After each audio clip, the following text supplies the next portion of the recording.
हो जाई हो बंद हो जाई।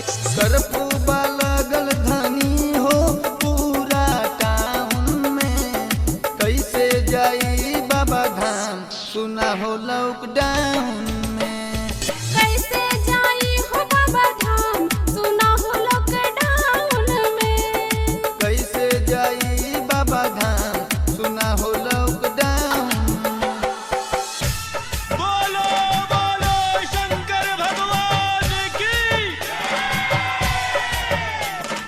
कैसे जाई हो बाबा धाम सुना हो लॉकडाउन में। डीजे मनीष रक्सौल। कैसे जाई बाबा धाम। धीरज पलमुआ तोहे कितना समझाई, आना जाना सब बंद हो जाई। आना जाना सब बंद हो जाई।